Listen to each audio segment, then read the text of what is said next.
Ganyan po mga kababayan. At yung mga politikong korap, pag nakikita nila sa lansangan, binabasag po yung mga bintana ng kanilang mga sasakyan. Ipipilit nila na si Boying maging ombudsman para ipakulong si VP Inday Sara bago mag-2027. The new phase in the effort to get rid of VP Sara before 2028. At eto na nga mga kababayan, Master Judea, nagbabalik na naman. Kumusta po kayo? At sa video na ito, pag-uusapan natin ang pasabog ni Amy Marcos na di umano VP Sara Duterte, delikado.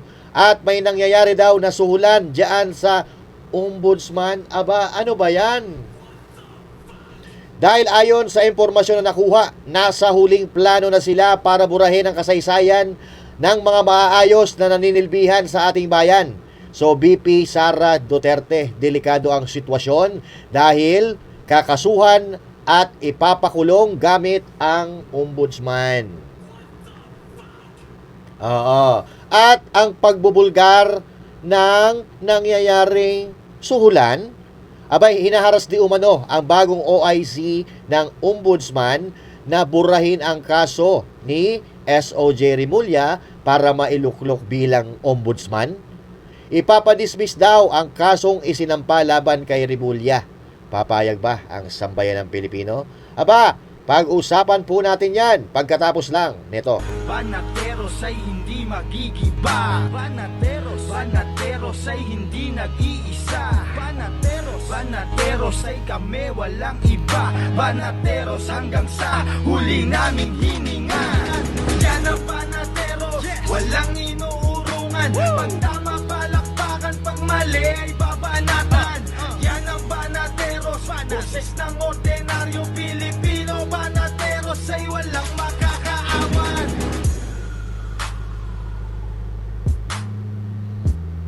At syempre pa, magandang araw Luzon, Visayas, Mindanao at sa mga kababayan nating OFW, mga immigrants sa iba't ibang panig ng mundo.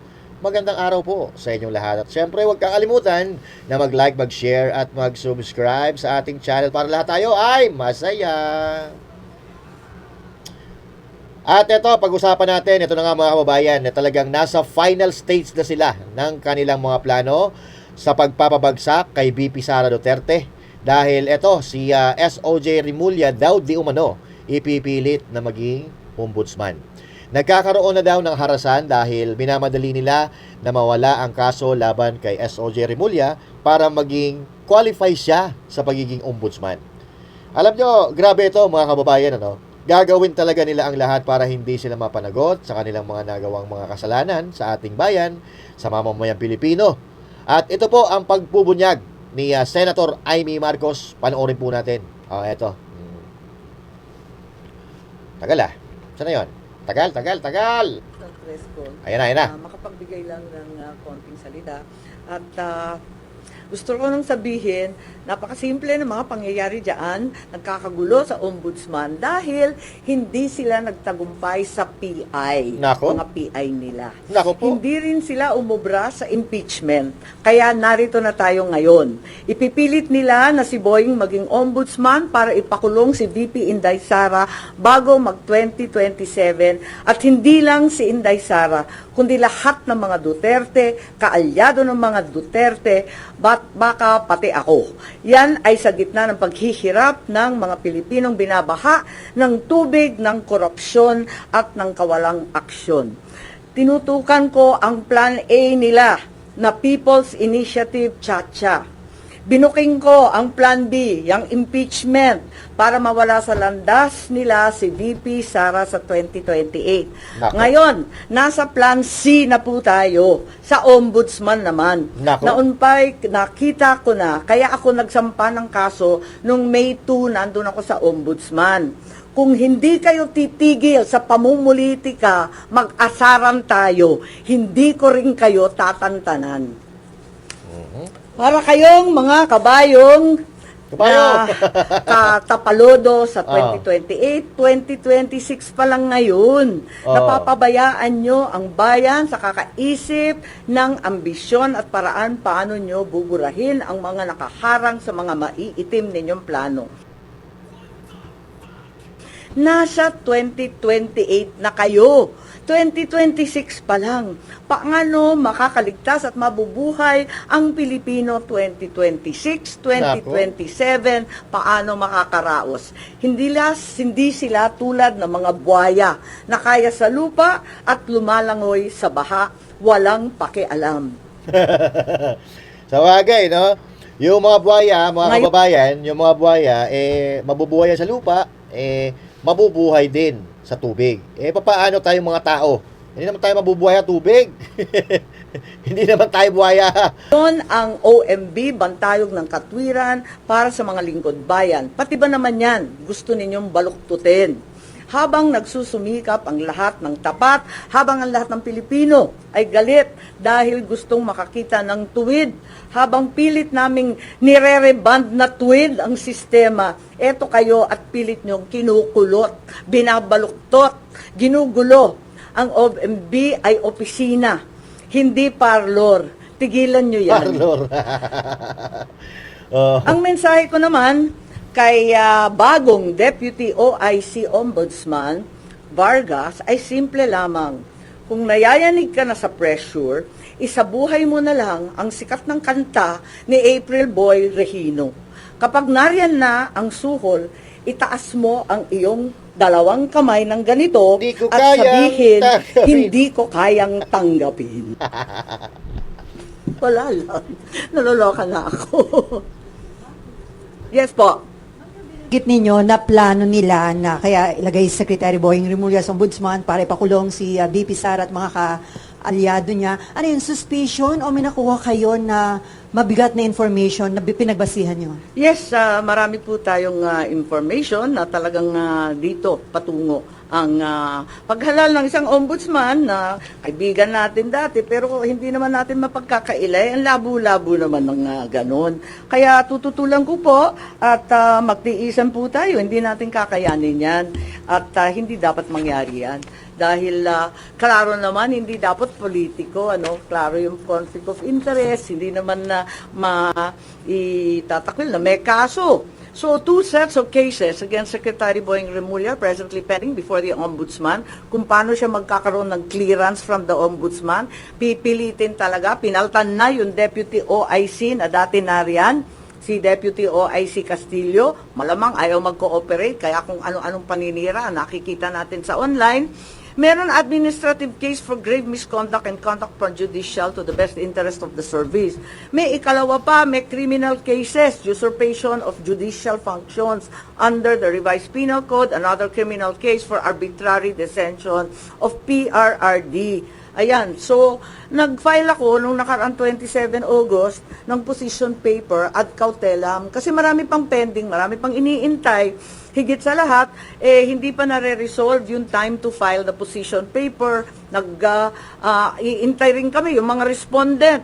Panay ang extension of time to file, wala pa, hindi pa pinipila. Tapos yung counter affidavit pa.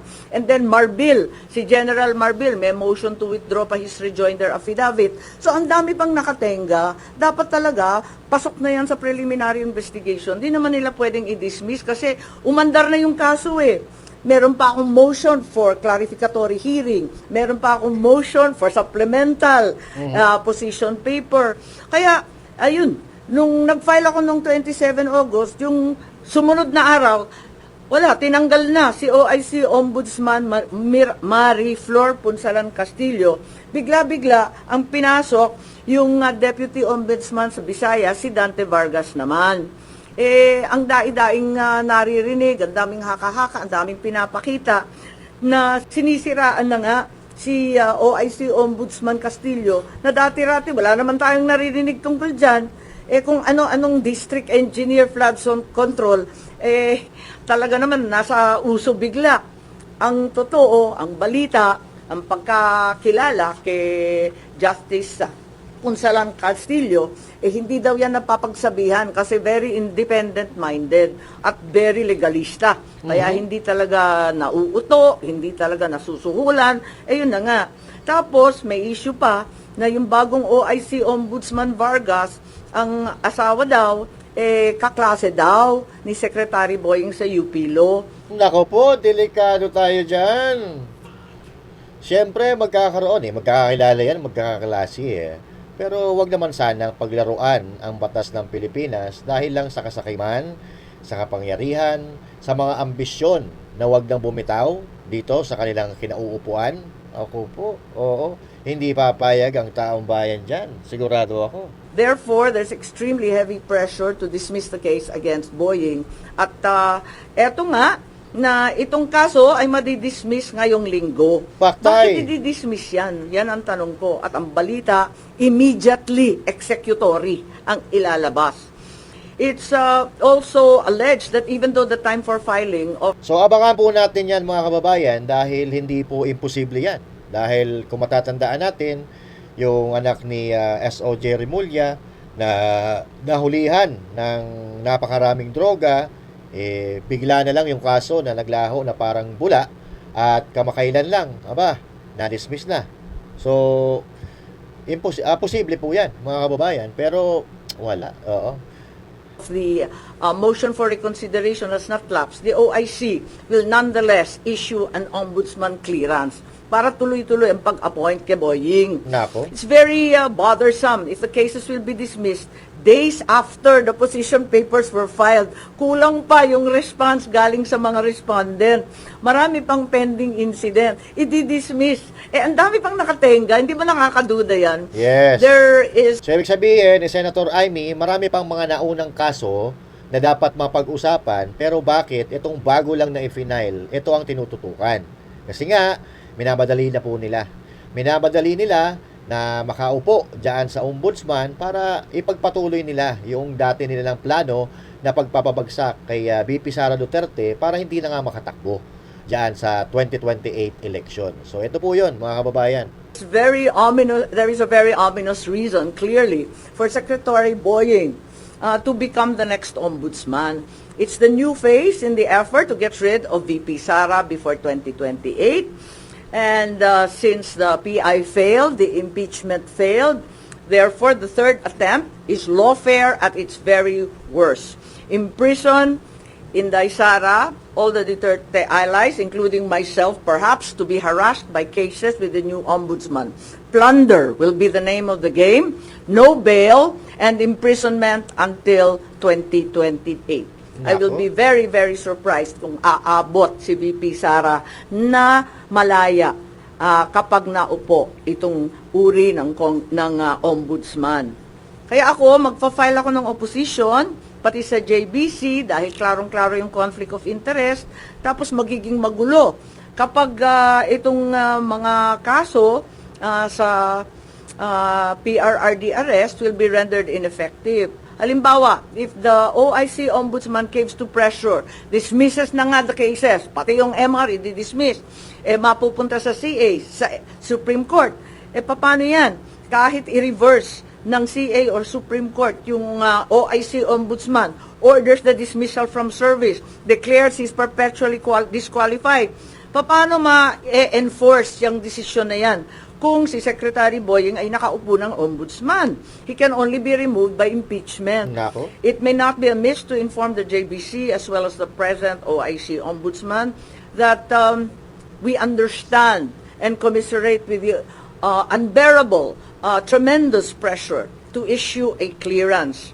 That way, the JBC is apprised to scrutinize more carefully instead the circumstances surrounding the issuance of said clearance or certification if and when that will be issued. Yun lang.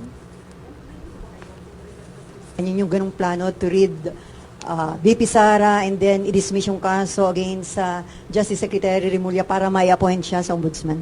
Well, balitang-balita, ang pressure sa mga investigador, matindi ang pressure, naririnig natin sa JBC, at nakita natin ang mga galaw, di ba? Pinapaltan ang karapat-dapat na Deputy OIC na wala namang bahid at wala namang dahilan, biglang tinanggal at iba yung linagay, nakakapagtaka talaga. At saka yung time frame, talagang sa pilitan, as a deadline. May mga deadline silang hinahabol. Ma'am, Nako. ano pang magagawa pa po nung i-submit yung opposition kung ongoing na po yung selection ng GBC ngayon for ombudsman po? Oo nga, yun, talagang tignan natin, sana makinig sila and sana intindihin nila kung gaano kaihalaga ito sa buhay ng ating bansa. Na isang tabi na ng todo-todo ang problema ng baha. Malunod na tayo sa tubig at korupsyon, basta yung ambisyon na lamang ng iilan ang nangingibabaw. Good morning. Ma'am, ngayon yata isasalang sa JBC interview. Si Natapos na, alas 10. Ah, pero yung opposition nyo po, na-file or na-discuss nyo po ba kay Senator Alan as member ng JBC? Kakausapin ko mamaya. Nagulat kasi ako, hindi ko akalain na magpapa-interview. Akala ko bawal yun hanggat walang clearance. Aminin ko, hindi ko alam na kanina naka-schedule agad-agad. Will you also question his being included sa shortlist? At tignan natin kung anong gagawin. Pero hanggat maaari, talagang pipilitin ko hanggat kaya at tututulan. Tulad nga ng sinabi ko kanina, ay nako, hindi ko rin kayo tatantanan kasi klarong-klaro naman ang moves nila. May message din po sa Darapala na po. ang mensahe niyo po sa ading niyo na ultimately siya na may appointing authority. Ay nako, talaga naman hindi yata nakikinig. Ma'am, kung ayaw nyo kay Sec Boying, kanino kayo doon sa 17 o 16 na iba pa? Ay hindi naman sa ayaw ko. Kaya nga lang, wag naman binabraso yung ombudsman. Yan na lang ang huling hantungan ng hustisya, ng katotohanan. Ang bigat naman nun. Constitutional body, guguluhin, ano? Wala naman akong sinasang-ayunan. Ang sinasabi ko, klarong disqualified. Kaya wag na lang. Ang liwaliwanag naman ang conflict of interest. Nakikita naman natin ang problema kapag may pending admin and criminal charges pa. Ang bigat naman, tapos gagawin ninyong ombudsman. Tama ba yun? Wala naman akong kinakampanyang kandidato para ombudsman. Sa totoo lang. Hindi ko nga kilala yung mga listahan. Siyempre, trabaho ng JBC yun eh. Wala na. Ibang issue lang. Ay, okay. Pero babalik pa ako sa budget. Okay, Oo, sige. yung madalian lang kung gusto nyo. Pero yun lang. Yes po. Ma'am, hindi ba parang ang for a goal na tanggalin lang si VP Sara, yun po talaga yung goal ni Secretary Remulla? Eh, hindi siya. Siguro yung mga nag-uutos din sa kanya. Marami kasi, di ba? Di ba masyado nang maliwanag ang pattern. Noon sinabi ng iba na napaka-alarmist ko. Bakit ko binubulabog ang lahat tungkol sa PI? O ngayon, tignan natin. Tapos yung impeachment, palang maniwala na itutuloy. Ayan, tinuloy. Wala rin nangyari. Kaya nandito na tayo sa Plan C. Yan talaga ang nangyayari. Ma'am, saan nyo nakuha yung information na may ganitong plano? Mag-ombudsman siya para ipakulong si VP Sara? Maliwanag naman kasi talagang sinabi na rin nung nag-iimbestiga yung mga Quadcom tungkol sa confidential and intelligence funds na ang tinutukoy plunder charges non-bailable kulong bago 2028. Nakausap nyo na si VP Sara about this, ma'am? Yung possibility Hindi, na actually hindi pa. Kasi wala siya rito, sa totoo lang. At sa dami ng problema nun, dadagdagan ko pa. Hanggat kaya ko, talagang hindi ko tatantanan to at mag-asara na lang kami. Yep. Hindi naman po ang gusto ni VP Sara, di ba? Sorry? Masagot po, hindi lang gusto ni VP Sara, masagot sa proper forum yung mga charges laban po sa kanya. Tama. So, hindi ba parang o talagang si SOJ Remulla po yung bagong bala against her and the Dutertes po? Tignan nyo yung mga kilos nilang lahat, di ba? Doon patungo. Kung sana magkakaroon ng patas at makatotohanang depensa sa korte, kung papayagan siya, yun ang gusto niya. Pero kapag ganito, na brasuhan, may balitang suhol, ginagamit yung mga may personal relationship, pinapaltan yung walang kamalay-malay na justice. Kung ano-ano ang nangyayari, pipilitin ng JBC, pa-i-interviewin. Ang bihira, hindi ba nahalata na brasuhan na talaga ito ng todo-todo? Kaya sabi ko nga, kung ganyan at hindi kayo maawat sa pamumulitika, mag-asaran tayo, hindi ko rin kayo tatantanan. Oo naman. Wala. Hindi ako naglalabi, nakakahiya naman po. Magpa-file siguro ako. Asap, nagulat ako. Kanina nag-interview eh. Oo. Tignan natin. Baka to follow na lang yung OMB clearance. Kaya nag-interview. Hindi ko alam. Alright. Okay. Ayun na nga, mga kababayan, no? Yan po ang mga kaganapan ngayon. Nagkakapresyura na po, ha? Para maisakatuparan yung kanilang mga kagustuhan, para mapanatili sa kapangyarihan dahil gusto nila, ha? Huwag nang umalis sa kanilang mga kinauupuan para maitago nila yung kanilang mga nagawang kasalanan. Okay? Alam niyo ba yung nangyayari ngayon diyan sa Indonesia, mga kababayan? Diyan sa Indonesia po, nagkakagulo po sila ngayon. Nagkakagulo sila doon, nagkakaroon ng malawakang protesta. Ito, panoorin po natin yung kanilang ginagawang protesta at kung gaano po kagulo. Kung gaano kagulo itong nangyayari sa kanila. So, panoorin po natin. Ayan po. Ayan. Pergantian demi pergantian, dongeng demi dongeng bergilir dinyanyikan lantas kenapa puluhan tahun tertunduk mencapai kita. Anak-anak Yan. di sini berganti dengan lantang teriakan aspirasi keresahan. Lantas kenapa tiap suara selalu Yan, kung makikita nyo, nagbabatuhan, ginigiba po yung bakod. Ayan. Sa tingin ko, ito yung palasyo ng Prime Minister o Presidente dyan sa Indonesia. Oo. At yung mga tao nandun sa labas, nag-iingay, nagpuprotesta, nagsisigawan, nagbabatuhan and all that, you know. enakan negara mendengar tangisan rakyat kecil yang merintih terang-terangan meminta balas kasih. Ganyan po mga kababayan. At yung mga politikong korap, pag nakikita nila sa lansangan, binabasag po yung mga bintana ng kanilang mga sasakyan, binabato, minumura. Tahun tak mampu setarapkan kesejahteraan. Kenapa rakyat seakan dipasung kaki dan tangannya sehingga mampu harapan dan sisakan luka di Papua mampu berdiri. Yan. So yan po ang kaganapan ngayon sa Indonesia. Nagsimula yan 2 days ago, 3 days ago. Ito po ay protesta laban sa korupsyon sa kanilang bansa. Tayo, wala naman tayong ibig sabihin dito. Ang inaalala lang po natin, paano kung mangyari ito sa ating bansa? Yung magkakagulo-gulo ang ating bansa katulad nito. So ito, protesta sa Indonesia laban sa korap na government nila. So mga kababayan, alam naman natin ngayon na ang nangyayari sa Pilipinas ay talagang malawakan po ang korupsyon na nangyayari sa Pilipinas. Kaya nga yung mga Pilipino nagkakaroon na po sila ng tawag dito, ng amor. Nagkakaroon na po sila ng interes sa politika dahil grabe na talaga. Naaapektuhan na po kasi sila. Naaapektuhan na po tayo sa nangyayaring nakawan sa ating bansa. Katulad yan, pagbaha-baha na yan. 'Di ba? So ang dami po na inilalaan na pondo sa baha sa Pilipinas. Pero habang tumatagal, ang baha, pataas ng pataas. So, para pong walang nangyayari doon sa pera na pinaghihirapan ng mamayang Pilipino, kinakaltas sa buwis, kinakaltas sa mga SSS, pag-ibig, at kung ano pa nakaltas ng gobyerno sa mga sweldo ng sambayan ng Pilipino. Kaya nga, dito, sa Indonesia, mga kababayan, hindi na po sila makatiis. Talagang nagwawala na po sila. At ito, hindi maganda kakahinat na nito. Hindi maganda kakahinat na nito. It's either magkaroon ng malawakang disgrasya dyan o papatalsik yung kanilang pinuno, yung leader dyan sa Indonesia.